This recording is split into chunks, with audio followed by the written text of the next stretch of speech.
Orúkọ tó gbà mí lọ, tó múnú mi dùn, tó pa mí lẹ́rìn ayọ̀ ni. Aládé ìwúrà ni àwímáyẹ̀hùn, ẹlẹ́rù ni oyígíyigì, asọ̀rọ̀ máa tà sí. Bẹ́ẹ̀ ǹjẹ́ àkọsílẹ̀ tiẹ̀ wà pé rẹ́kọ̀dù tí mo ń ṣe yìí o tó bá dọjọ́ iwájú o nǹkan báyìí ní ìgbà lọ́wọ́ yín. Àkọsílẹ̀ yẹn ni pé bí agreement ẹ̀tọ́wọ́bọ̀ contract gbogbo ẹ̀. Àjọṣàyẹ ẹ mọ̀ pé gẹ́gẹ́ bí ọmọ kékeré nígbà yẹn, ọmọ kékeré tí ò tí really gbọ́n, tí ò dẹ̀ tí really mọ much nípa music àbí nípa industry. I was just excited that I was going to be a star. So mi ò ṣe any agreement. Àwọn èèyàn gbé àgbà kí ni èmi náà fẹ́ fún yín pé tó bá ti ṣe nǹkan báyìí o wàá gba mọ́tò wàá gbalé wàá gbalẹ̀. Wọ́n promise anything no. Kí ló wá bá dé? Wọ́n promise anything. Wọ́n promise anything. So I was just happy to be on TV. I was excited. But I just got carried away. Ariwo yẹn pọ̀ ló tó ń gbà yẹn.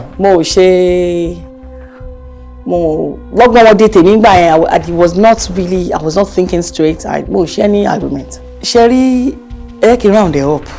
Ó máa ti yé àwọn tó máa yé torí ó dàbí ìlú àgídìgbò ni. Ṣé rí gbogbo ẹni tó bá ti ń hùwà èpè láyé táráyé bá lọ ń ṣe àdúrà fún iná náà wà lé lórí iṣẹ́ ọwọ́ ẹ̀ máa gbé ṣépè.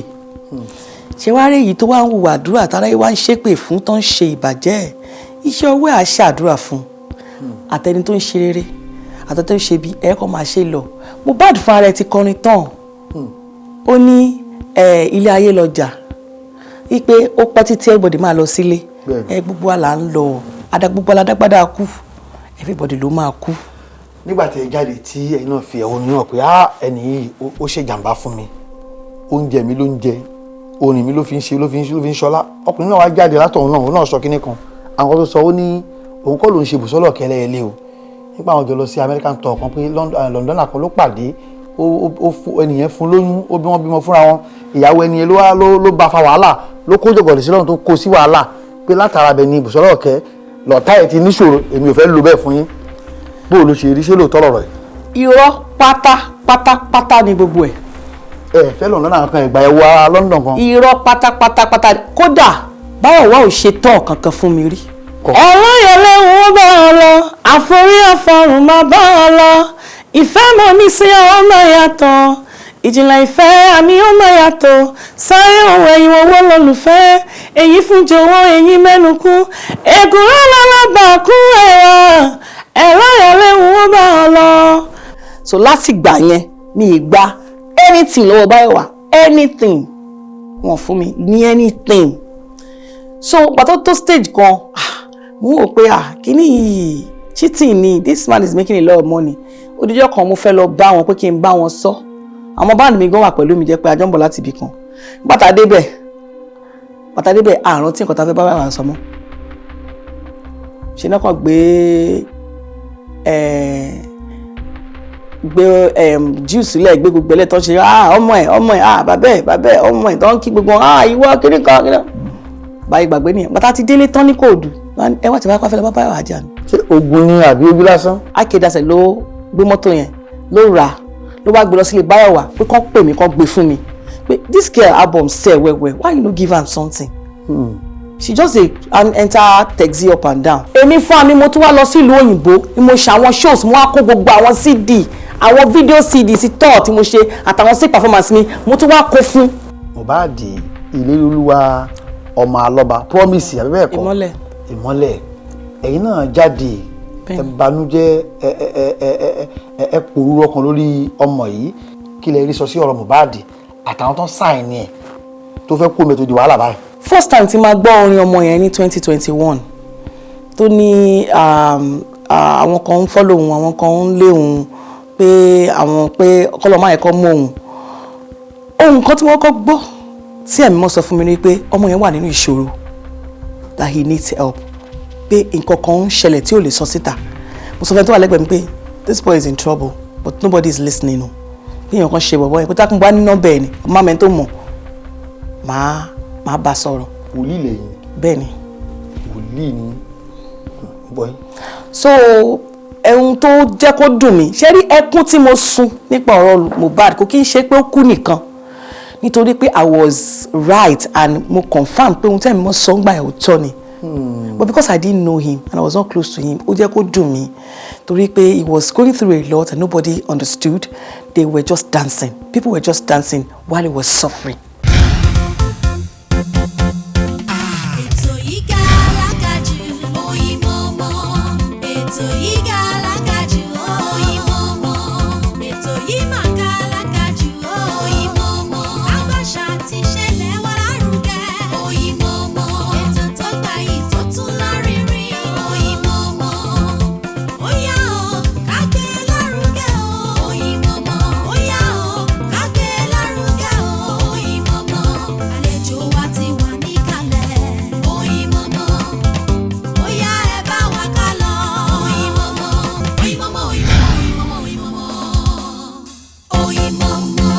káàbọ̀ padà sí orí ètò máa ní Oyinmomo ní ètò náà ní Oyinmomo láti iléeṣẹ́ AK Media Concepts Limited níbi tí a ti ń dábí ẹdun tí a ti ń rọ̀ bí òwe lónìí alárè àjàgbá o gbajúgbajà olórí ẹ̀mí olórí ìfẹ́ Busola Ọ̀kẹ́lẹ́yẹlé ẹ mọ̀ káàbọ̀ o ẹ fún ni wọlé káyọ̀ tí ẹ mọ̀ pé lóòótọ́ ni mo gbé ìyá wa.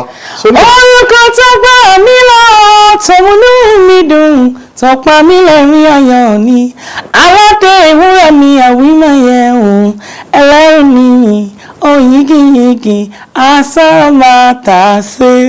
ẹ tẹ̀síwájú ó mú aṣọ ọ̀fọ̀ kúrò lára mi. ọmọ aṣọ ọ̀fọ̀ lára mi òfun mi láṣọ iye ẹni ńlá mi sí ònìyàn ṣe gan aládé ìwúrẹ́ mi àwímọ̀yẹ òun asọ́màtàsé. orin yẹn orin ẹ̀mí ni o orin tí ó ṣe fún kìrìsìtẹ́nì tó ṣe fún mùsùlùmí tó ṣe fún gbogbo àgbáyé ni bóò ló ṣe wá kí láti wáyé ẹ̀ lọ́dún náà lọ́hùn. nígbà tí wọ́n máa gba inspiration àsọ̀rọ̀mátàsé mo feel pé ohun tó fà á nígbà tí inspiration yẹn máa wá ohun tó fà á ni wípé tóun yẹn fi special bẹ́ẹ̀ torí pé I don't want to put sentiment mo fẹ́ fi sentiment but mo feel pé because ìgbà yẹn mo wà nínú ìgbélé ní church inú church mo ní ìgbélé ńgbà yẹn inú church mo wà ní inspiration yẹn ti wá and I kept asking myself because I just started singing it started writing it down kò tiẹ̀ yé mi gan-an. Tábà ní kí a kà ní méjì mẹ́ta àwọn orin tẹ́ ẹ ṣe tẹ́ ẹ kó papọ̀ láti ìgbà náà sísìn á tó mélòó.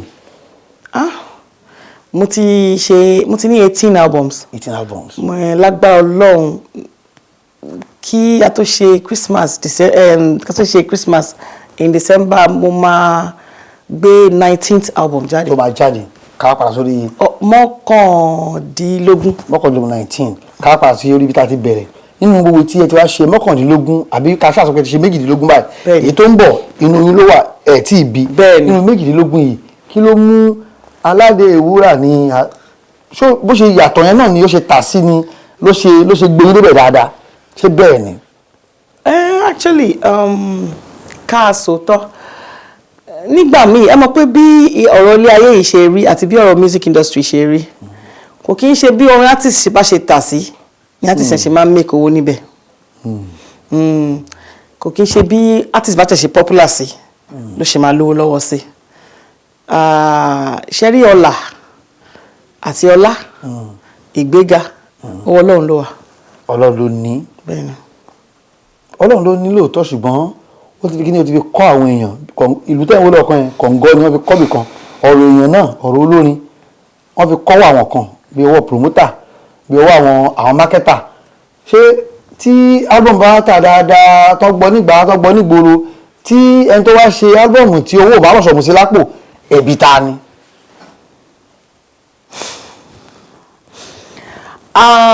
Actually mo really fẹ́ lọ sí gbogbo bẹ́ẹ̀. ẹ sọ. but nǹkan tí mo kàn mọ̀ ní wípé ní èdè kúkúrú kò kí ń ṣe gbogbo marketer tàbí promoter ló máa ń ṣe dáadáa sí artist àmúdẹ̀mọ̀ wípé gbogbo àwọn tó ń wò mí nílé ọ̀pọ̀lọpọ̀ àwọn tó jẹ́ artist ọ̀rọ̀ yìí máa yé wọn dáadáa jù báyìí ju mi ṣe sọ yìí lọ so artist tó bá wà lórí record label tí ó bá tọ́jú ẹ̀ dáadáa àbò orí nǹkan gbà dáadáa ó lucky. bọ̀sọ́ bá sábà wáyé bẹ́ẹ̀ ṣá a tọ́jú ẹ̀rọ àtàrí nǹkan gbà dáadáa ṣó máa sábà wáyé. àwọn kan lucky o àwọn kan lucky I don't want to mention names but àwọn kan wọ́n gbé wọn débẹ̀ dáadáa àwọn kan lucky. àṣìǹbọ̀n bẹ́ẹ̀ hàn torí àtúnṣu désàlẹ̀ kòkò bàbá ìyá wa ká tó lọ bẹ̀ yẹn orin ẹ̀mí tí ẹ̀ ń kọ ṣé olórin ẹ̀mí ni ká pè yín ni àbí ká pè yín ní olórin ìfẹ́ torí náà ẹ̀ ti gbẹ́lẹ́ ẹlẹ́ẹ̀lẹ́ mú bọ́ ọ lọ àforí àfọrùn kankan bẹ́ẹ̀ ẹ ti ẹ̀kọ́ yẹn káwọn èèyàn mọ̀ pé lóòótọ́ ẹ̀yin náà lẹ ní ẹ̀kọ́ tún kọ́. ọ̀rọ̀ yẹn lẹ́hìn ó bá ọ lọ àforí àfọrùn máa bá ọ lọ ìfẹ́ mọ̀ mí sí ọmọ yàtọ̀ ìjìnlẹ̀ ìfẹ́ àmì ọmọ yàtọ̀ sáré òun ẹ̀yìn owó lólùfẹ́ èyí fún jọ̀wọ́ èyí mẹ́nu kú ègùn ọlọ́lọ́gbà kú ẹ̀rọ yẹn lẹ́hìn ó bá ọ lọ. bẹ́ẹ̀ ni èmi náà ni mo ní àmọ́ orin ìfẹ́ kì í ṣe orin tí nǹkan tí ọ̀nà tí mo fẹ́ yà sí rárá tẹ́lẹ̀ láti ilẹ̀ mi gospel artist ni mí orin ẹ̀mí ni mo máa ń kọ mo ti ṣe album alákọ̀ọ́kọ́ but ìyẹn ò popular mo yege orin ẹ̀mí ni mo ṣe second one àyànmọ́ orin ẹ̀mí ni so ẹlẹ́yẹlé tó jẹ́ third one tó gbé mi wá sí limelight ó kàn wá bẹ́ẹ̀ nítorí it was a soundtrack. So ẹ mọ̀ pé as a composer. onífẹ́ kọ fún ẹ̀kọ́ sórí sinimá kan ni àbí fíìmù kan. mo kọ sínú sinimá Rachel Oniga ẹlẹ́yẹlé orin yẹn gangan ló ń jẹ́ fíìmù yẹn gangan ló ń jẹ́ ẹlẹ́yẹlé so ẹ mọ̀ as a composer tí wọ́n bá jẹ́ composer kò sí irú orin tí wọ́n lè compose tí wọ́n bá fẹ́ compose ẹ̀ ó ti yẹ yín so gbà tí wọ́n pè mí fún gbàtí báyìí wàá pè mí fún soundtrack yẹn pé tíbù tí gbẹ̀ngàn débòye ó try gan bẹ́ẹ̀ àwọn composition ẹ̀ fine gan mo fẹ́ kó wá ṣe soundtrack fún fíìmù Cheroniga tí mo fẹ́ tà so bá ṣe so ó dà pé ìgbà tí mo compose àwọn orin yẹn a lot of people liked it they got fond of this wọ́n like orin yẹn so wọ́n decide pé kàn gbé jáde as an album so wọ́n tó sọ mí di olórin ìfẹ́ nìyẹn àmọ́ orin ẹ̀mí gangan ni mò ń kọ. so lóò tí ẹ bá sọ fún wa yìí a jẹ́ pé ṣáájú kan tó pàdé báwa náà ni ẹ ti ń ṣorin ẹ ti ń gbé jáde. mo ti ní album méjì mo ti ní àwo orin méjì kí n tó bẹ̀rẹ̀ sí í ṣiṣẹ́ fún Bayowa. kẹ́ tó pàdé Bayowa rárá. bẹ́ẹ̀ ni. ìrìn àjò yẹn àti Bayowa ṣé Gbẹ́ngà Adébóyè tẹ ṣe fún gbà yẹn tí kò tẹ ṣe fún ṣóun ló padà so yín papọ̀ ní àdúgbò ni àbẹ tí ń wá tipẹ́tipẹ́ tẹ̀ tí ì rí. no mi ò wá Bayowa rárá o actually the first time tí mo máa meet Bayowa Uncle Gbẹ́ngà ló introduce mi sí Bayowa. Gbẹ́ngà Adébóyè of blessed memory. bẹ́ẹ̀ni nítorí pé first album mi Uncle Gbẹ́ngà ẹni tó bá mọ story tí mo sọ yìí first album mi Uncle Gbẹ́ngà polongo ẹ̀gán lórí rédíò gan mo yege wọ́n pariwo ẹ̀gán lórí rédíò gan so ìjọ yẹn bọ̀dá Gbẹ́ngà wà ní lt. ìyáwá oníwèlè kan bẹ́ẹ̀. mo yege kò popular but àwọn orin tó dùn dáadáa gan ni but kò sí sẹ́ni tó mọ̀ mí gbà yẹn. okay. bẹ́ẹ̀ni. ẹ̀yà máa lọ torí àsìkò. So àwọn ọlọ́kọ́kọ́ jẹ́ kí n mọ Bayowa tán ní pé àbúrò mi nù yóò wá sórí prógámù rẹ kíní kan so ẹ mọ̀ bí bọ̀dá Gbẹ́ngà ṣe máa ń ṣe tó máa ti fẹ́ràn èèyàn tó máa ń fẹ́ kẹ́gbọ̀dì wà òkè so àwọn ọlọ́kọ́kọ́ jẹ́ kí n mọ Bayowa but later ẹ mọ̀ Bayowa doesn't àwọn ò kì í fi bẹ́ẹ̀ tètè I don't know how to put it so àwọn máa ń fẹ́ I don't know wọ́n dédé sáré ràn yàn lọ́wọ́ bẹ́ẹ̀ tí wọ́n ó máa ń ní nǹkan tó máa ń wò. awo sakun. So ìyàwó tí ẹ wá káàkiri àgbáńlá lórí ètò náà ìyàwó máa ní wọn ní ètò náà ní mímọ ẹni tá a gbé wá lónìí ẹni tí yóò mọ yànnàná ohun tí ọ̀pọ̀lọpọ̀ fẹ́ mọ̀ tẹ́ fẹ́ gbọ́ àwọn náà ní Busola Ọ̀kẹ́ Ẹlẹ́yẹlé lórí ọ̀rọ̀ Bayowa. so ìgbà tí bọ̀dá wa kú as in tí Uncle Gbẹ́ngà wa kú tí mo wá ṣe tribute fún wọn mo pín fún gbogbo àwọn sọ̀rọ̀sọ̀rọ̀ tí mo mọ̀ mo pín fún gbogbo àwọn Fákálólúyà bọ̀dá Akeem ẹni dúdú yọ mo pín fún gbogbo wọn gbà yẹn ìgbà yẹn mo fi kọ ikú ó máa ṣe ká ibi ló ṣe so mo ṣe tribute yẹn nígbà yẹn fún wọn so a lot of people started liking the tribute yìí dùn gan ta ló ṣe mi ìwà mọ bí Bayowa ṣe mọ̀ pé èmi ni mo ṣe later so Láre Tẹríba torí ṣe ló wá sọ fún mi pé pé bàbá ń wẹ̀ o pé ó dà pọ́n fẹ́ kó join ní iṣẹ́ tribute táwọn fẹ́ ṣe fún Gbẹ́ngà Adébóyè. tó lọ pọ̀ ń bẹ̀ gbọ́ngbà yẹn. bí mo ṣe lọ bá wọn ní LTV yẹn máa ṣe ìjọ ṣe nìyẹn so after our tribute yẹn bàtà ń ya fídíò lọ́wọ́ mo rántí pé alẹ́ ọjọ́ yẹn èmi àti aláìlè ń sè àjọ wà ní ilé wọn jọ yẹn pẹ̀lú àwọn bọ̀dá Káòdé ìgbà yẹn cameraman so náà ṣàǹbìrì lọ́mọ pé pé wọ́n ní mo ti ṣe mo ti ṣe tẹ́ pé mo ní tí mo ní mo ṣe orin kan àyànmọ́ pé bọ̀tẹ̀ kò mo fún wọn ní àìtí lu àyànmọ́ gọ́ngbà yẹn wọ́n wá ní pé mo ní orin yẹn pé mo lè remix ẹ̀ kí n tú àyànmọ́ yẹn ṣe wọ́n á ní no àwọn ò fẹ́ wípé àwọn fẹ́ a new project wọ́n ní but àwọn máa pè mí later kò láti gbà yẹn wọn ò pè mí mọ́ wọn ò pè mí rárá ohun tí ìgbà tí wọ́n á pè mí later fún soundtrack ẹlẹ́ẹ̀lẹ́. ibi tí ìrìnàjò yẹn ti bẹ̀rẹ̀ nìyẹn. bẹ́ẹ̀ ni. ẹ wá ṣe méjì lè ṣe gánbẹ̀ náà. a sọ̀rọ̀ mátà sí ẹlẹ́ẹ̀lẹ́ a sọ̀rọ̀ mátà sí alábàárìn àṣeyọrí 4. ẹlẹ́ṣẹ̀ 4 fún Báyọ̀wá.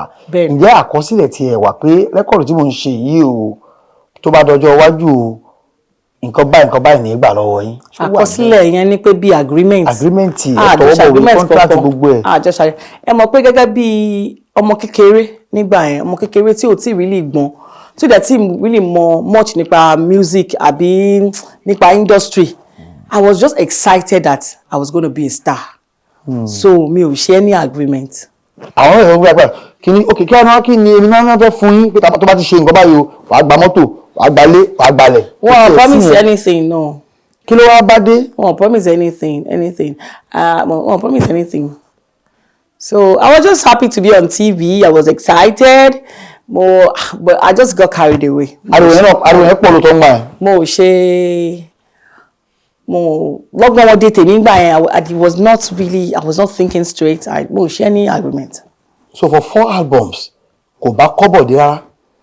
Rárá o Bayowa ò dídì fún mi lówó kọ̀ọ̀kan pé gbà owó iṣẹ́ rí lẹ́yìn pé gba 20,000 kó fi epo sí mọ́tò àbí ká débẹ̀ kọ́ ní kí lẹ máa jẹ ó yá ẹ lọ oúnjẹ wá fún wọn ní cessation.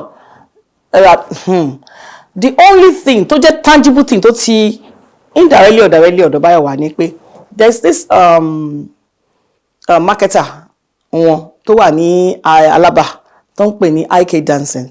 IK Dancing happens to be like a friend to all the artists. Wọ́n bá gbogbo èèyàn ṣeré wọ́n máa ṣe ọmọ Igbo ọmọ Yorùbá everybody máa ń bá so IK Dancing ni ó pè mí níjọ́ kan tó wá ń sọ pé what if I don't give you for this your no ẹ kì í fi gbogbo àárín yẹn lẹ̀ lọ́rọ̀ kan ṣá àwọn òun ni ó wá ra mọ́tò kan tó ń pè ní mọ́tò Honda Hala nígbà yẹn. That was 2006. Mo ẹ̀ṣẹ̀ bímọ gan nígbà yẹn.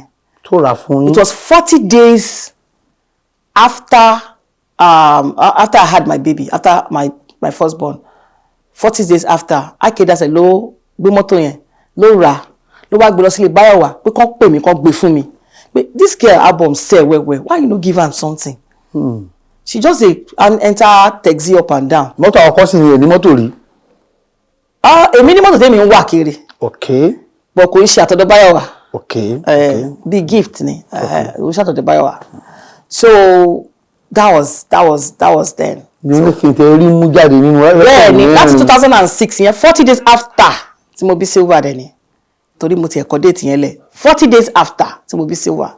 So láti gbà yẹn mi ì gba anything lọ́wọ́ Bayowa anything wọ́n fún mi ní anything. So gbàtọ́ tó stage kan mo wò pé kíní cheating ni this man is making a lot of money. Odijọ́ kan mo fẹ́ lọ bá wọn pé kí n bá wọn sọ. Àwọn band mi gan wà pẹ̀lú mi jẹ́ pé a jọ ń bọ̀ láti ibì kan. Bàtà débẹ̀ àrùn tí nǹkan tá fẹ́ bá Bayowa sọ mọ́. Ṣé náà kàn gbé juice lẹ̀ gbé gbogbo ẹlẹ́tọ́ ṣe ọmọ ẹ̀ bàbá ẹ̀ ọmọ ẹ̀ tó ń kí gbogbo ìwọ kíní kan báyìí gbàgbé nìyẹn bàtà ti délé tán ní kóòdù ẹ wá ti bá pàfẹ́ lọ bá Bayowa jà ní. Ṣé oògùn ni àbí ojú lásán? Èmi ò sọ pé oògùn ni o èmi kàn sọ pé bá pé èèyàn kan wà kárí ìdèwì bí èèyàn kan gbàgbé náà ni ṣètò àgbè ìwé ẹlẹ́ẹ̀kan sí abẹ́ ẹ̀tì wá béèrè wọn rárá. èmi ò tiẹ̀ bọ́dà torí pé Bayowa èmi ò mọ bó ṣe o bọ̀tẹ̀ tèmi kàn ní pé tó o bá ti lọ fèsì láti bàjà fún anything báyìí I don't know ìwọ gan story for the girls ní ṣá. Nínú ọ̀rọ̀ tẹ́ sọ ní iṣẹ́ tẹ́ ṣe rẹ́kọ̀dù 4 ọ̀tọ̀ọ̀tọ̀. Bẹ́ẹ̀ni. Ẹ̀rí gorówó Bayowa ṣùgbọ́n ọkùnrin kan tó ń pè ní IK Dancing tó wà ní mákẹ́tà àwọn Alaba ló wá wò Jésù tó fún yín ní mọ́tò. Bọ̀ ó sọ nígbà yẹn o pé wọ́n máa yọ nínú owó Bayowa o. Ó sọ bẹ́ẹ̀. Ó náà máa yọ nínú owó ọjà tó ń gbà lọ́wọ́ Bayowa. Nínú ọ̀rọ̀ olóyìnbó wá ní olóyinṣẹ́ẹ̀tì ẹ̀. Bẹ́ẹ̀ ni olóyinṣẹ́ẹ̀tì gift yẹn. Èyí tó túmọ̀ sí pé àjùmọ̀bí ò kan tàánú. Ẹ̀tọ́ lọ bá wọn sí èèyàn ló máa ń ṣe èèyàn lóore. Ẹ̀bọ̀ tí Ìgbò lẹ́yìn yìí Yorùbá lẹ́yìn. Bẹ́ẹ̀ ni. Ilẹ̀ rí sáàárín yẹn. Ọmọ Ìgbò ọmọ Yorùbá. Yeah, it's not about tribe. Kò kí ń ṣe nípa ibi tí èèyàn bá ti wá. It's not about tribe. It's about integrity. Èmi mọ̀ tán pé integrity ní Yorùbá. Òótọ́. No. Òótọ́. Àbí ìjọmọlúàbí. Ọmọlúàbí. Ìjọmọlúàbí. Bẹ́ẹ̀ ni. Ìfọmọ ènìyàn ṣe. Ìfọmọ ènìyàn ṣe. Bẹ́ẹ̀ ni. Torí a lot of people know IK that set pé he's always calling a spade. Ó wà very transparent gan. So it's not being Igbo or Hausa doesn't matter. But IK that said is a very good person. Ìyá wa láìpẹ́ yìí ni gbùdùgbẹ̀ ńlá já ní Nàìjíríà. Ọmọ ìkéré pápátá ló kú. Mohbad Ìléríolúwa ọmọ alọ́ba promise àbí bẹ́ẹ̀ kọ́. Ìmọ́lẹ̀. Ẹ̀yin náà jáde ẹ banújẹ́ ẹ pòrúurú ọkàn lórí ọmọ yìí. Nínú nǹkan tẹ́yin náà wá sọ ajẹ́kùn pé ẹni tó ti lo bí ọdún tó ṣe bí álbọ̀mù bí mẹ́rin fẹ́ nìkan tí ò rí kọ́bọ̀ gbà tí ò rí sísí gbà tí ò rí gá tí ò rí go tẹ wá fẹ́ kú ń bẹ̀ ìyẹn náà ó dòdì ó dáa pọn bó ṣe wá ṣẹlẹ̀ yìí kí lẹ rí sọ sí ọ̀rọ̀ Mohbad àtàwọn tó ń sáìn ẹ̀ tó fẹ́ kú ń bẹ̀ tó di wàhálà báyìí. Actually nǹkan tí mo kàn lè sọ mi ò ní dá sí àárín yẹn púpọ̀ àmọ́ ìkíní ikú ọmọ yẹn dùn mí gan ohun tí mo kàn máa sọ because ọ̀rọ̀ yìí mi ò sọ sí tàrí but ẹni tó wà lẹ́gbẹ̀ẹ́ mi ń gbà yẹn ni mo sọ lójú ẹ̀ first time tí máa gbọ́ orin ọmọ yẹn ní 2021 tó ní àwọn kan ń follow òun àwọn kan ń lé òun pé kọ́lọ́ máa ẹ̀kọ́ mọ́ òun ohun kan tí wọ́n kọ́ gbọ́ tí ẹ̀mí mọ́ sọ fún mi ni pé ọmọ yẹn wà nínú ìṣòro that he needs help pé nǹkan kan ń ṣẹlẹ̀ tí ò lè sọ síta mo sọ fẹ́ tó wà lẹ́gbẹ̀ẹ́ mi pé this boy is in trouble but nobody is listening o bí èèyàn kan ṣe bọ̀bọ̀ yẹn pé tákùn bá ní nọ́mbà ẹ̀ ni má mẹ́ni tó mọ̀ máa bá sọ̀rọ̀. wòlíì lẹ́yìn. bẹ́ẹ̀ ni. wòlíì ni bọ́yì. so ẹ̀hún tó jẹ́ kó dùn mí ṣé rí ẹkún tí mo sun nípa ọ̀rọ̀ Mohbad kò kí n ṣe pé ó kú nìkan nítorí pé I was right and mo confirm pé ohun tẹ́mi mọ́ sọ ń gbà ẹ̀ òótọ́ ni. But because I didn't know him and I was not close to him, ó jẹ́ kó dùn mí torí pé he was going through a lot and nobody understood. They were just dancing. People were just dancing while he was suffering. Ìta máa ń gbọ́ lóríṣiríṣi ìyẹ́ wọ́n ti sọ àsọtẹ́lẹ̀ fún ìyá bàbá náà tó pé rẹ̀ ń wòlíì Naira Marley náà ṣe gbá Sam Larry náà ṣàwo ẹ̀yin náà ti larú ẹ̀ kọjá rí bẹ́ẹ̀ tiẹ̀ bí wọ́n tiẹ̀ mọ́ fi kúdù àbọ̀n fi kúdù kò wọ́n yìí náà ni sọ fi kú léyìn kiri ni. Ọlọ́run wà ohun kan tí mo kàn máa sọ nípa yẹn ni wípé ṣe rí kí round ẹ̀ up ó máa ti yé àwọn tó máa yé torí ó dàbí ìlú àgídìgbò ni ṣe rí gbogbo ẹni tó bá ti ń hùwà èpè láyé táráyé bá lọ ń ṣe àdúrà fún iná náà wà lé lórí iṣẹ́ ọwọ́ ẹ̀ máa gbé ṣépè ṣe wá rí èyí tó wá ń hùwà àdúrà táráyé wá ń ṣépè fún tó ń ṣe ìbàjẹ́ ẹ̀ iṣẹ́ ọwọ́ ẹ̀ á ṣàdúrà fún àtẹni tó ń ṣe rere àtẹni tó ń ṣe bí ẹ̀kọ́ máa ṣe lọ Mohbad fún ara ẹ̀ ti kọrin tán ó ní ilé ayé lọ́jà wípé ó pẹ́ títí everybody máa lọ sílé gbogbo wa là ń lọ gbogbo aládágbádá kú everybody ló máa kú. nígbà tí ẹ jáde tí ẹ̀yin náà fi ẹ̀hónú náà pé ẹni yìí ó ṣe jàǹbá fún mi oúnjẹ mi ló ń jẹ orin mi ló fi ń ṣe ló fi ń ṣọlá ọkùnrin náà wá jáde látọ̀hún náà òun náà sọ kinní kan àwọn tó sọ ó ní òun kọ́ ló ń ṣe Busola kẹlẹ́ ẹlẹ́ o nípa àwọn jọ lọ sí American tour kan pé London kan ló pàdé ó fún ẹnìyẹn fún lóyún ó bí wọ́n bímọ fúnra wọn ìyàwó ẹnìyẹn ló bá fa wàhálà ló kó jọ̀gọ̀dì sí lọ́run tó kó sí wàhálà pé látara bẹ̀ ni Busola ọ̀kẹ́ lọ́tà ẹ̀ ti níṣòro èmi ò fẹ́ lo bẹ́ẹ̀ fún yín bó o ló ṣe rí ṣé lóòótọ́ lọ̀rọ̀ yìí. irọ́ pátápátá ni gbogbo ẹ̀. fẹ́ London kan ẹ̀gbà ẹ̀ wá London kan. irọ́ pátápátá kódà Bayowa ò ṣe tọ́ kankan fún mi rí Bayowa ò ṣe ẹni tọ́ kankan fún mi rí Bayowa ò mú mi lọ sí ìlú òyìnbó rí kò ṣe tọ́ kankan fún mi rí èmi fún mi mo tún wá lọ sí ìlú òyìnbó ni mo ṣe àwọn shows mo wá kó gbogbo àwọn CD àwọn video CD sí tọ́ tí mo ṣe àtàwọn sí performance mi mo tún wá kó fún nígbà tí mo kó gbogbo ẹ̀ fún kò gbé jáde dọ́là ó dà pé lẹ́yìn London nìkan lọ́kàn yọ díẹ̀ nínú ẹ̀ gbogbo àwọn tán tó kù kò sí kankan tán lò nínú ẹ̀ so ìwọ̀nba díẹ̀ náà mú jáde kan bẹ́ẹ̀ èmi dẹ̀ ni mo fúnra mi sponsor ara mi lọ sí London nobody did any tour for me I was shocked when I saw those write-up I was like I was shocked but like I said before kí tó wá sórí ètò yìí pé mi ò fẹ́ sọ anything nípa Bayowa but there is one thing about me I don't know how to lie mi mo bá yẹn parọ́ I don't want to say anything about Bayowa like I said lẹ́ẹ̀kan sẹ́ẹ̀ gbogbo ẹni tó bá ti ń wo ìpè táláyé bá ń ṣàdúrà fún iṣẹ́ ọwọ́ ẹ̀ máa gbèsè pé iná ni wọ́n wà lé lórí kò jù bẹ́ẹ̀ lọ.